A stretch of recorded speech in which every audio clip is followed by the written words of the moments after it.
Class 6th CBSE Board, Unit 1, All About Numbers. Chapter number 2, The Rebellious Maths Teacher, author, Ko Shesha. Let's start the chapter. That knot in your stomach when you look at a complex math problem is a feeling millions of us share.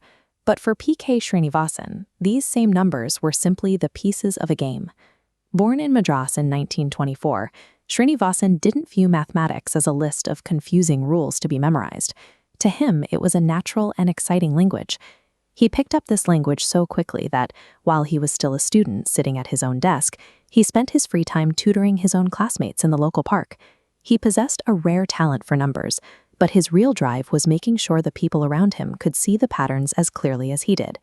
After he finished college, Srinivasan faced a choice common to many young graduates. His father wanted him to take a secure, prestigious government job that offered a life of guaranteed comfort. But he had heard Mahatma Gandhi's plea for educated young people to leave the cities and bring their skills to the villages. At 23, Srinivasan packed his entire life into just 2 small wooden trunks and walked away from the city. He filled one trunk with his beloved books. The other held only simple clothes made of rough, hand-woven khadi fabric. He carried those trunks to a remote village in the Coimbatore district, stepping into an uncertain life as a rural teacher. He traded a path of guaranteed wealth for the daily work of bringing knowledge to children who lived far from the reach of the city schools. People soon started calling Srinivasan a rebellious teacher. He wasn't breaking laws, but he actively dismantled the rigid atmosphere of traditional education. He refused to make students memorize equations from a chalkboard. Instead, he pioneered math labs and math expos, where the subject could finally breathe. He turned abstract concepts into physical objects. Children could move these pieces around, testing combinations until the logic became something they could see and touch. To ensure any school could afford his methods, he built these learning tools from basic sticks, strings, and cardboard. This rebellion was a mission to prove that learning is a hands-on adventure, and it belongs to every child, regardless of a school's budget. His methods were so successful that they eventually earned him an invitation to demonstrate his work in the United States. Educators in New York were impressed. They offered him a permanent teaching position with a salary that would have made him a wealthy man. Srinivasan declined. He believed his own country needed his skills more than America did. His journey then took him to Nigeria, where he served as a senior federal education officer, training local teachers who had never been taught the basics of mathematics.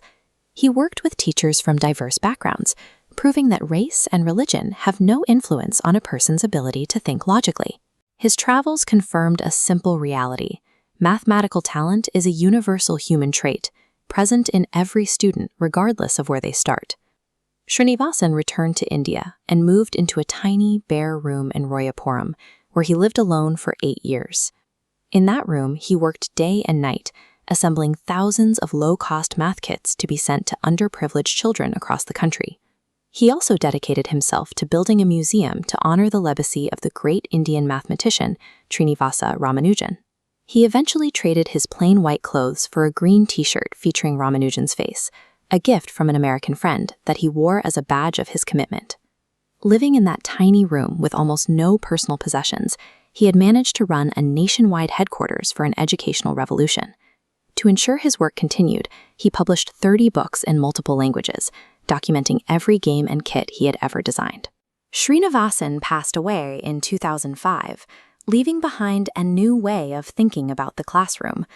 Recently, his impact was officially recognized when a prominent scientist proposed that Srinivasan's birthday, November 4th, be declared Maths Teacher's Day. His career demonstrates that when the fear of getting an answer wrong is stripped away, a difficult problem is transformed into an invitation to explore. He stepped off a train in 1947 with nothing but 2 small trunks, yet he proved that one person's dedication can turn a subject that many fear into a game that anyone can play. To watch more videos like this, subscribe to my channel and hit the bell icon. Thank you.